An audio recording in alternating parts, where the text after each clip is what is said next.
The midday sun bled orange across the parched Texas dirt, the silence broken only by the anguished creak of an old windmill. Sound of a deep, resonant EDM beat suddenly cutting through the air. A luxury cabana, neon pink, stood insolently on the Kincaid family's land. Ben Kincaid's jaw locked as he saw the fence, his vital perimeter sliced open like paper. He advanced, rage burning clean, until he stood over her, a woman in designer swimwear raising a glass of chilled rosé. "You are trespassing, damaging my property, and stealing my water," Ben snarled, every word a threat. She didn't flinch. "Call your lawyer, peasant. My party has priority." She didn't know that the only thing thirstier than her guests were the 200 head of cattle now lumbering toward the smell of freshly disturbed earth. The air over Kincaid Ranch was thick, tasting of red dust and debt. For Ben Kincaid, 43 years old and wearing the weariness of 3 generations of ranchers, the high summer drought had become a physical ailment. It settled in his shoulders and tightened the muscles behind his eyes. He hadn't had a decent night's sleep in weeks. Not since the vet told him Betsy, his best breeding cow, might not make it. And certainly not since the bank had hinted at the necessity of an asset review. He was driving his beat-up Ford F-250 along the long, straight perimeter road, a ritual necessitated by the drought. The cattle had been shifted to the eastern section, where the old hand-dug well still offered a trickle of brackish, life-sustaining water. He was checking the boundary fence, a 100-year-old line of barbed wire and cedar posts that separated the last truly wild piece of the county, his land, from the new, aggressively upscale development that had sprung up 5 miles down the road. This development was known, in the local vernacular, as the Oasis, a place Ben only knew through the frantic, high-pitched complaints of its newest, most entitled residents. The heat shimmered, blurring the horizon, but even the heat couldn't account for the psychedelic splash of color that suddenly assaulted his vision. He slammed on the brakes. The truck skidded sideways, raising a plume of dust that temporarily obscured the abomination. Ben killed the engine and stepped out. The silence of the ranch was immediately swallowed by the thump-thump-thump of bass, a sound so alien and arrogant it felt like a punch to the gut. There, 20 yards inside his property line, the line marked by a stone cairn his great-grandfather had set, was a full-blown, resort-style pool party. It wasn't a small kiddie pool. It was an enormous, custom-built temporary pool system, the kind reserved for corporate events or movie shoots, spanning perhaps 50 feet. It was filled to the brim with shockingly blue water. Around it, inflatable unicorns and flamingos bobbed. There were white rented lounge chairs, several dozen people in expensive, barely there swimwear, and a white, rented DJ booth blasting music that was utterly devoid of melody. The perimeter fence was not just breached, it was gone. About 30 feet of it had been neatly sawed down and rolled back like a cheap carpet. In its place, someone had erected decorative bamboo screening, effectively declaring his pasture the new back extension of their property. Ben felt the cold, sick dread of violation wash over him, quickly followed by a searing primal fury. The fury won. He strode across the dry, cracked earth. The nearest party-goer, a man in a pristine white linen shirt, saw him coming. A figure in a sweat-stained hat, boots, and a face dark with righteous anger, and actually paused with a plastic cocktail cup halfway to his mouth. In the center of the chaos, floating on a giant inflatable oyster shell, was a woman Ben instantly recognized from a prior, less dramatic interaction, Carol Jensen. The self-appointed queen of the Oasis HOA, the architect of this outrage. Carol, or as the internet had long ago christened her type, Karen. Ben stopped at the edge of the bamboo screen. The DJ, a kid with headphones glued to his ears, thankfully faded the music. "Jensen!" Ben's voice was a low-frequency rumble, demanding attention. Carol, wearing enormous, blinding white sunglasses, pushed herself off the oyster float and waded to the edge. She gave him a look of practiced annoyance. The kind a person reserves for a telemarketer or a bothersome fly. "Look, I told Kevin to handle this," she said, her voice dripping with the sort of casual privilege that Ben found physically painful. "Can you please not make a scene?" "We have guests. Handle this?" Ben repeated, his voice dangerously level. He pointed an accusatory finger at the gaping hole where his fence had been, then at the massive, illegally assembled pool. You cut my fence, trespassed onto private agricultural property, and set up a nightclub. You are on Kincaid land. She stepped out of the pool, grabbing a silk sarong from a waiting server. She didn't bother to dry off. Relax, Mr. Kincaid, it's temporary. The layout of our new home, the sun alignment, is all wrong for a permanent installation, and the HOA won't let us have a temporary above-ground model. Besides, your land is so terribly neglected. A little pool does wonders for the view. Neglected? Ben let out a short, incredulous laugh. That land is grazing pasture. It's registered ranch land. And it is the boundary line? You have no right to be here, and you certainly have no right to destroy my perimeter. Oh, the fence, Carol sighed dramatically, waving a dismissive hand. It was old, rusty, a liability, honestly. Kevin already contacted the county surveyor. There's some dispute over the property line based on the original 1880s deed, something about a crooked creek bed. Our lawyers assure us that this area is, at best, a gray zone. So we're utilizing it until the matter is settled. She looked him up and down, her lip curling slightly. The truth is, Mr. Kincaid, the kind of money we pay in property taxes, we can afford to use the gray zone. Can you afford to fight it in court for 2 years? The question hung in the air like a poisonous insect. It was a direct, cynical assessment of his financial reality. Ben's truck was 20 years old. Her pool cost more than his annual profit in a good year. She wasn't asking. She was telling him he was powerless.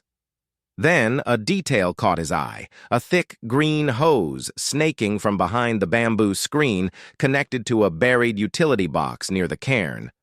It was the main line feeding his primary well. The water, Ben whispered, his breath catching in his throat. The well that supplied his house and, more importantly, his livestock, was already critically low due to the unrelenting summer. You used my well water to fill this vulgar mistake. Carol looked genuinely surprised, then sniffed. I imagine. My landscaper said your irrigation tap was the most convenient.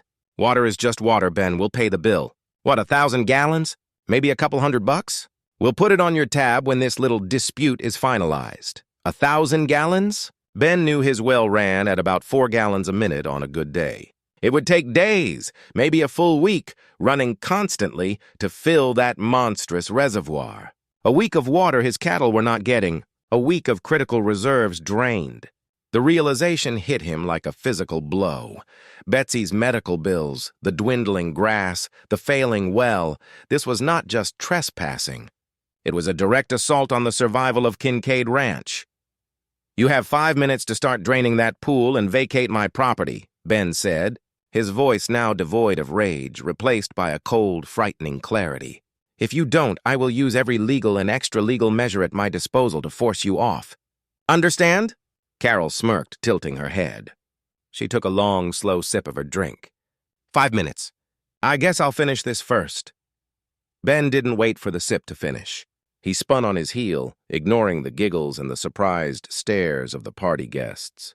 He walked, not back to his truck, but toward the dusty, barbed wire line she had so casually desecrated.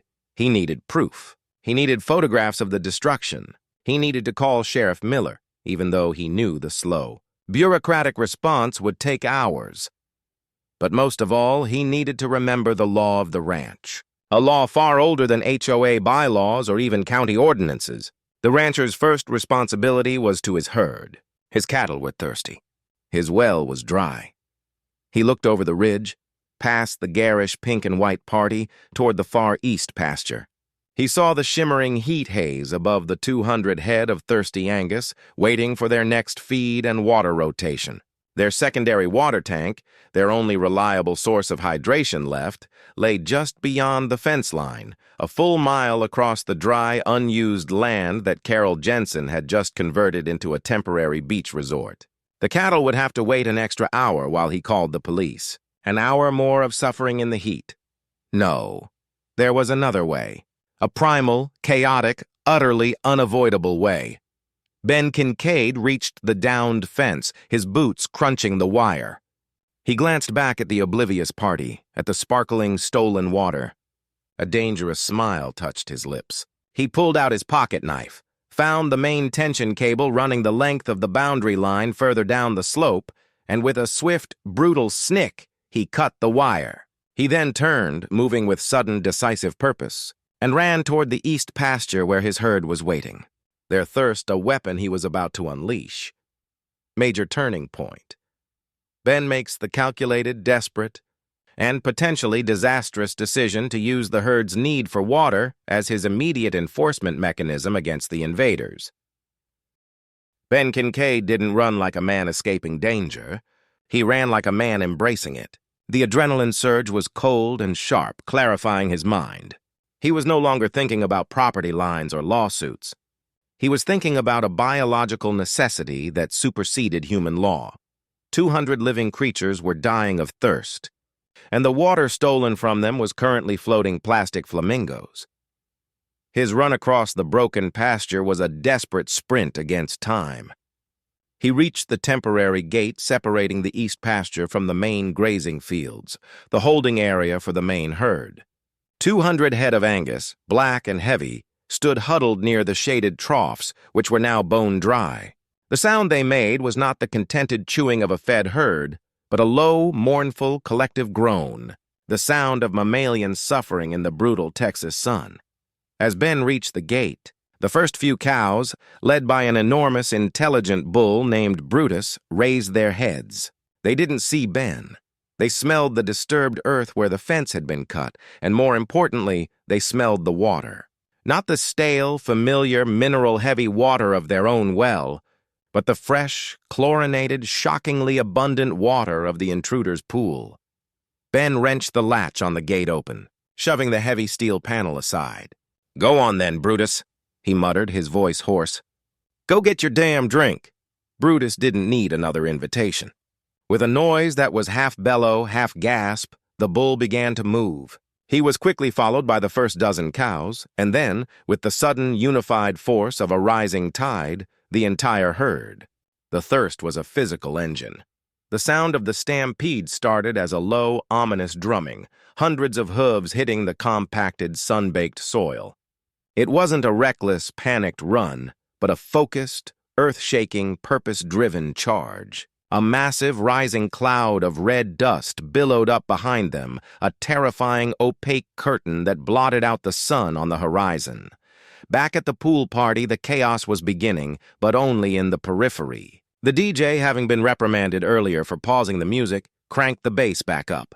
The infectious thump, thump, thump of the music drowned out the nascent rumble of the approaching herd. Carol Jensen, sipping her rosé, was regaling a small group of friends, all wearing matching expensive sun hats, with the tale of her confrontation with the local peasant. And then he starts whining about the water, Carol chirped, lowering her sunglasses to give her audience a look of superior exasperation. As if this desert doesn't have enough. I mean, we're building a reservoir next year, but honestly, people like that just lack vision. You can't let the old ways obstruct progress. Her friend, Tiffany, a woman whose entire body seemed to be sculpted from Botox and resentment, leaned in. "Did he try to call the police?" "He threatened to," Carol laughed, a brittle, unpleasant sound. "But by the time the county bureaucracy wakes up, the party will be over and the pool will be gone. Possession is 9/10 of the law, darling. And right now, I possess a fabulous temporary pool. It was Kevin, the event coordinator, who saw it first. He was trying to adjust the bamboo screening, the fragile facade Carol had erected, when he looked past it and saw the dust cloud. It was too fast for a dust devil, too large for a tractor. It was moving. He frowned, then adjusted his position, squinting.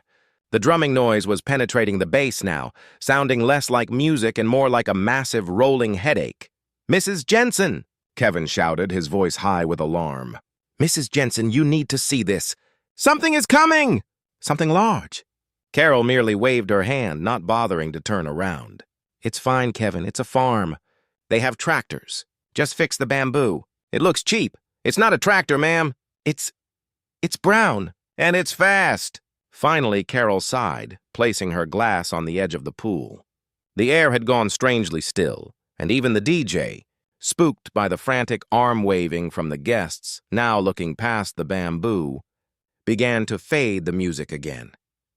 The silence that fell was momentary, then utterly shattered by the sound of 200 head of cattle running flat out for a mile toward their objective. The rhythmic thud, thud, thud was now a deep, percussive vibration that traveled through the soles of their feet and into their chests. A collective gasp went up from the 30 or so party guests. In the gap where the fence had been, emerging from the blinding red dust, the first shapes materialized. Brutus's massive head, his eyes wide and wild with the singular focus of finding water, followed by a wall of desperate bovine muscle. The herd was not running away from them. It was running at them. "Oh my God, they're stampeding!" someone screamed. Panic was instantaneous and visceral. The guests who had been relaxing in their inflated loungers suddenly realized the pool was not a haven, but a trap. They scrambled, tripping over rented furniture and each other, racing toward the narrow bamboo walkway leading back to the oasis's property line. Carol, standing at the pool's edge, planted her hands on her hips, her expensive silk sarong billowing around her. She was furious, not scared. Her entitlement was so absolute that she genuinely believed even nature itself would bend to her demands. "Ben, stop this immediately!" she shrieked into the wind, looking toward the figure of Ben Kincaid, now running alongside the thundering herd, guiding them like a dark shepherd. "You maniac! This is private property. I'm calling the authorities. Turn your stupid animals around right now." Ben didn't spare her a glance. He merely pointed his hat toward the shining blue oasis she had created. The message was clear. That is their water. The first wave of cattle hit the fragile bamboo screen like a freight train. The rented structure didn't stand a chance. It exploded into splintered matchsticks and ripped fabric, scattering across the ground. The enormous inflatable unicorns and flamingos became immediate targets of both bovine confusion and accidental destruction, ripped and punctured by frantic hooves and horns. Brutus, the bull, did not hesitate. He had smelled the water for too long. He plunged headfirst over the pool's low temporary plastic rim. The splash was monumental. A 5-foot wave of chlorinated water erupted, drenching Carol Jensen completely, washing her designer sunglasses from her face and soaking the perfectly coiffed hair she had spent 2 hours on that morning. She let out a sound that was less a scream and more a noise of pure, narcissistic outrage. The first dozen cows followed Brutus, slamming into the temporary plastic and vinyl walls. The structural integrity of the giant rental pool, designed for humans to float in gently, not for 200 desperate animals to drink from, failed immediately and catastrophically. The thin vinyl floor of the pool system ripped with a sound like tearing canvas. The weight of the cattle and the sudden, overwhelming pressure change sent the 50-foot structure into a violent spasm of destruction. A cascade of thousands of gallons of Kincaid Ranch's stolen water erupted in a muddy geyser, mixing with the dust of the pasture. The torrent swept away the remaining lounge chairs, the DJ booth, which let out a final, sputtering shriek before going silent, and the last few stunned guests who hadn't made it to the fence line. Carol stood, ankle-deep in the sudden, spreading mud, her expensive silk sarong now clinging to her like a wet pink shroud. She looked at the scene, her party destroyed, her property defiled, and her perfect, sparkling pool now a ravaged, ruptured hole in the earth, surrounded by 200 black beasts eagerly lapping up the muddy runoff. The silence, broken only by the triumphant, slurping sound of the cattle drinking, was absolute. But the final beat of justice was yet to come. As Carol slowly turned toward her husband, David, who was standing petrified near the crushed remnants of the bamboo, Brutus, having sated his first immediate thirst, let out a large, disgusted snort at the chemical taste of the chlorinated water. The massive bull then turned and delivered a precise, solid kick, not in aggression but in bovine annoyance, directly into the only luxury item left standing, Carol Jensen's brand new, state-of-the-art $15,000 outdoor television, which had been set up next to the cabana to display nature scenes. The screen shattered with a sickening, high-pitched electronic wail, the sound of Carol's complete, unmitigated loss. Karmic justice, shock. The herd destroys the party. Ruins Carol's composure and destroys her most expensive electronic gadget as a final insult. The triumphant slurping of 200 Angus cows was the most satisfying sound Ben Kincaid had heard in months, but it was short-lived. The sheer noise of the destruction faded, replaced by the high-pitched, hyperventilating shrieks of Carol Jensen. She stood in the middle of the muddy wreckage, her expensive white sunglasses gone, her face a mask of primal fury, completely unrecognizable from the composed woman floating on the inflatable oyster just minutes before. "You absolute lunatic," Carol screamed, her voice cracking. She had retrieved her phone, an absurdly large waterproof model, from the mud and was stabbing wildly at the screen. "I have your license plate. I have video evidence. This is domestic terrorism, property destruction. I'm calling the highest authority I can find, and I'm going to personally make sure you lose this ranch. Every last blade of grass." Ben, standing on the edge of the destruction, felt a deep, weary satisfaction, but it was tempered by the cold certainty that the real fight was just beginning. He looked at the chaos, the shredded pool, the broken chairs, the shattered $15,000 television, and the deep, hoof-churned mud that covered the stolen water. "You trespassed on my land.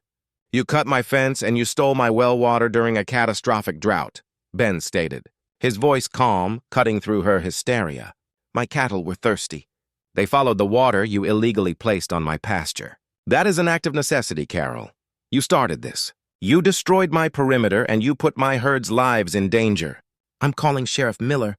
2.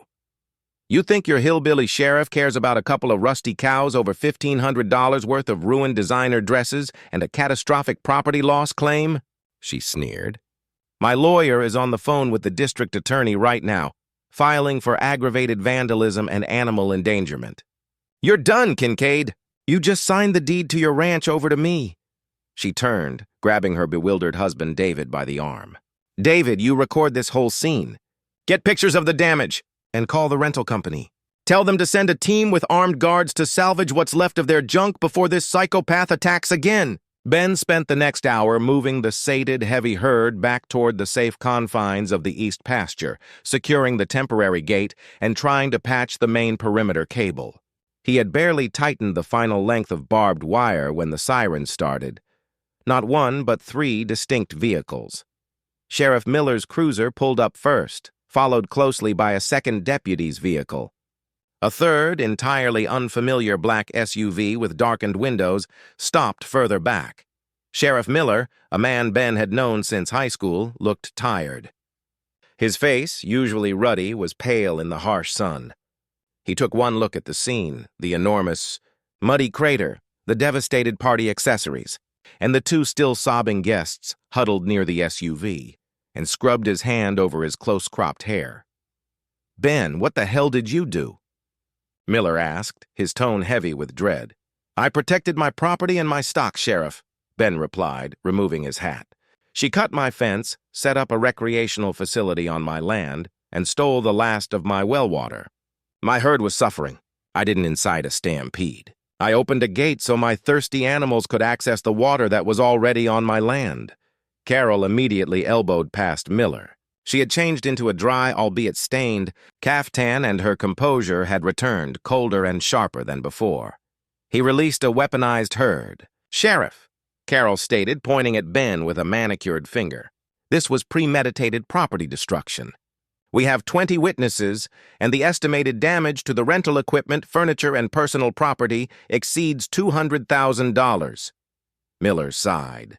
"Carol, you were clearly on his property, past the original property line, and you admit to accessing his well for the water. The line is disputed." Carol snapped, gesturing toward the black SUV. "My counsel is here now. They filed a petition 10 minutes ago with Judge Wallace. This man cannot be trusted to manage dangerous livestock or property lines." From the black SUV emerged a man in a perfectly tailored, heat-defying charcoal suit, a sight as out of place as the neon pool had been. He didn't shake hands or exchange pleasantries. He simply strode to Ben, holding a stack of legal documents. "Mr. Kincaid, my name is Arthur Vance," the lawyer said, his voice as dry and devoid of emotion as the parched earth. I am counsel for the Jensen estate. I have 3 documents for you. Vance handed the documents to Ben. The paper was crisp, expensive, and carried the crushing weight of institutional power. A summons and complaint. A civil suit for $250,000 in damages. Property. Emotional distress, loss of use. A motion for emergency relief. This demanded that Ben's entire herd be temporarily impounded by the county until they could be assessed for aggressive behavior and potential health risks related to drinking chlorinated water. The goal was clearly to cut off Ben's ability to market or sell his cattle and incur massive boarding fees. A temporary restraining order, TRO. This was the devastating blow. Citing the disputed boundary and risk of further animal-related incident, the TRO, signed by an easily swayed Judge Wallace, a known beneficiary of local development funds, legally restricted Ben Kincaid from approaching the original fence line, the exact area where his main well access and power supply box were located, for a period of 5 days. Pending a full hearing. Ben read the last point, his jaw slowly tightening. Carol hadn't just retaliated, she had cut off his life support. The water was gone, but the well equipment was now legally off limits to him. His ability to inspect the pump, repair the damage she had caused, or even try to siphon the last remaining water was blocked by a piece of paper signed by a judge. They've shut down my access to my own water source, Ben said flatly. Looking up at Miller, Miller looked genuinely regretful. The TRO is valid, Ben. You cross that perimeter, and I have to arrest you for contempt. Get a lawyer, son. Fast. As Vance and Carol walked back toward their expensive car, Carol paused, turning back to Ben. She was smiling now, a thin, victorious, utterly chilling smile. Enjoy the silence. Ben, she purred. We're just getting started. Ben watched them leave, the black SUV vanishing into the dust. He unfolded the emergency motion again, running his finger down the precise legal language about the herd assessment. He stopped at a sentence buried deep in the text, a sentence that went beyond property damage and attacked the very core of his livelihood. The document demanded immediate mandatory testing of all livestock for bovine viral diarrhea, BVD, citing the possibility that the stress of the stampede and consuming contaminated water could trigger a flare-up. BVD testing was expensive, and the results, even a false positive, could immediately tank the market value of every cow he owned, crippling his ability to pay the bank. But there was a chilling personal note. This specific request for testing targeted the oldest, weakest cow in his herd, the one he had mentioned to no one but the vet. Specifically, the severely distressed cow identified as Betsy, the document read. Ben looked toward the east pasture where Betsy was resting. Carol didn't just sue him. She had been watching him. She had done her homework. She had found his weakest point, his pride, his sickness, his debt, and was aiming for the kill. The battle was no longer about a pool. It was about the survival of the Kincaid lineage. Major turning point. Carol not only serves a crippling lawsuit and a TRO blocking Ben's physical access to his well, but she escalates the conflict by strategically targeting his herd's health and marketability, proving she has been monitoring him and is playing for keeps. The paper felt cold in Ben's sweaty hand, heavy with the full weight of Arthur Vance's contempt and Carol Jensen's vengeful capital. The temporary restraining order was not merely a legal nuisance. It was a death sentence delivered by courier. 5 days without access to the main well's pump and power supply meant 5 days without reliable water, and 5 days was far longer than 200 cows could survive in the high Texas heat, especially after their initial chaotic gulp of chemically treated pool water. Ben stood at the old boundary marker, the stone cairn his great-grandfather had set. The invisible, legally enforced line shimmered with a dangerous, surreal quality. 10 feet away stood the concrete housing for the wellhead and the main breaker box, the heart of the Kincaid ranch. Beyond the line was prison. Across the line was the end of his herd. Sheriff Miller's cruiser was still parked a quarter-mile down the road, a silent, official guardian of Carol's victory. He went immediately to the emergency cistern, a rusty, subterranean tank designed to hold just enough water to get through a brief power outage. He cranked the hand pump. The water that emerged was thick, muddy, and barely a trickle. After an hour of backbreaking effort, he filled only 2 small water troughs. It would be dry again by morning. He walked back to the truck, the sun dipping below the horizon, painting the mud-caked devastation of the pool party in shades of violent orange and purple. The sight of Brutus's satisfied destruction had faded. Now all he saw was a $250,000 lawsuit hovering over his head. There was only one move left, a move he had avoided for 5 painful years, calling his daughter Sarah. Sarah Kincaid was the brilliance that had left the dust behind. She was a lawyer in Austin, working in corporate law, a world away from the grit and uncertainty of the ranch. Their last conversation had been a cold, polite exchange about Thanksgiving plans. He had always been proud of her, but their unspoken rift, his stubborn refusal to admit the ranch was failing, her clear-eyed assessment of its impending doom, had become a canyon. Ben sat in his truck cab, the scent of hay and saddle leather surrounding him, and dialed her number. It rang 4 times before a crisp, professional voice answered. "Sarah Kincaid. It's your dad, Sarah." A small, almost imperceptible pause. "Dad, is everything all right?" "I'm in the middle of closing a merger." Ben swallowed the bitter pride and the shame. "No, Sarah, everything is not all right. I need you. I need a lawyer, and I need a very good one, and I can't pay you. But this is about the ranch. Everything." He laid out the bare facts, stripping the dramatic chaos down to the legal bone, the illegal entry, the stolen water, the cattle's response, the $250,000 suit, the impoundment motion, and the brutal, cynical stroke of the TRO, the legal blockade on his well. As he spoke, he could hear the click-clack of her keyboard on the other end, the sound of her brain moving at a speed his tired rancher's mind could no longer match. A temporary restraining order cutting off essential access to utilities is highly unusual. Bordering on an abusive process, Sarah analyzed, her voice slipping into its professional cadence, especially given the existing drought conditions and agricultural necessity. She's trying to bankrupt you before you even file an answer. She's trying to kill the herd, Sarah. She specifically targeted Betsy in the impoundment motion, the BVD testing. How did she even know about Betsy? Sarah stopped typing. "That's harassment, Dad. Targeted malicious harassment. She's been monitoring you. Maybe a disgruntled former ranch hand, maybe just the local vet gossiping. It doesn't matter. We counter." "How?" "I can't cross the line to fix the pump. I have less than a day's water left." "The TRO is specific, Dad. It restricts you, Ben Kincaid, from crossing the disputed boundary. It doesn't restrict the flow of water. And it certainly doesn't restrict the herd from crossing if they have an absolute immediate necessity for water, which they will. We have to address the necessity first." Sarah pulled up the original property survey he had emailed her weeks ago for tax purposes. "Listen to me carefully, Dad. Is the original gravity feed line from the well still there? The old, unused one that was buried under the pecan grove?" Ben remembered. Before they switched to the electric pump, the ranch had used an ancient, gravity-fed pipe to push water to a massive, elevated storage tank further into the interior of the property. "It's still there," Ben said, his heart starting to thump. "Buried deep. But it hasn't been used in 50 years. The line is probably silted up. And the valve to that pipe is at the wellhead behind the TRO line."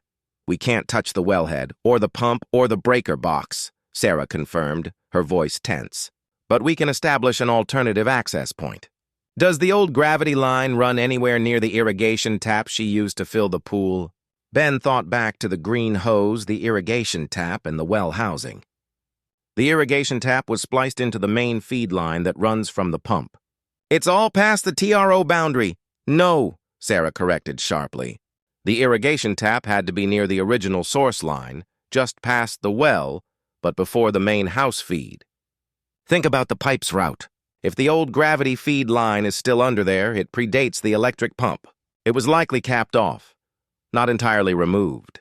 A desperate, reckless idea formed in Ben's mind. "There's an access point," Ben breathed, his voice tight. "A clean-out cap, almost forgotten. It's about 50 yards outside the TRO perimeter, near the fence I just patched. If I can find that cleanout, and if I can pressurize the line from that side, I might be able to blast the silt out and get water to the old storage tank. How do you pressurize it without a pump? Ben glanced at his dusty truck, then at the heavy-duty agricultural sprayer trailer he used for fertilizer. I have a 1,000-gallon sprayer tank and a gas-powered pressure washer pump, Sarah. I can jury-rig a connection. It's a huge gamble, and it's dangerous. That old pipe could blow out. Do it, Dad, but you must not cross the line. The TRO states the disputed boundary perimeter is off-limits. You work strictly on your side. I'm starting a simultaneous counterattack here. Sarah's voice softened, losing its legal edge. I'm flying down tonight, but I've found something in the county archives that Vance missed. That creek bed she cited to dispute the property line? It's mentioned in the original 1888 water rights agreement for this land, the one that created a permanent, non-disputable easement. An easement for what? Ben asked, standing outside the truck, staring at the distant lights of Carol's house. An easement that reserves the Kincaid family's right to draw 2 million gallons a year, specifically from that geological formation, regardless of subsequent property divisions, Sarah revealed, her tone now crackling with sudden exhilarating certainty. And the original 1888 agreement includes language about unfettered access for livestock needs. Carol Jensen didn't just trespass and steal. She interfered with a water right that predates her development by a century. That water she used to fill her pool, it was legally the cow's water all along. Ben looked at the muddy crater, at the fence he had cut, and at the exhausted, thirsty herd waiting in the darkness. He felt a sudden, fierce rush of vindication. The law, for once, was on the side of the dust and the herd, not the diamonds and the designer caftans. "Start the motion, Sarah," Ben said, his voice hard as stone. "I'll get the water flowing." Then we crush them. He hung up, the gravity of the task settling on him. He had less than 12 hours to locate and blast open a forgotten, possibly ruined pipe and pressurize it with a jury-rigged farm sprayer, all while Sheriff Miller watched from the road. The survival of Kincaid Ranch depended on a rusted, 50-year-old pipe and the unwavering focus of his long-lost daughter. Major turning point. Sarah, Ben's estranged daughter, re-enters the story, finding a critical 130-year-old legal loophole, a permanent water easement that proves the stolen water was rightfully the herd's, instantly turning Ben's property destruction into a legally justifiable act of necessity.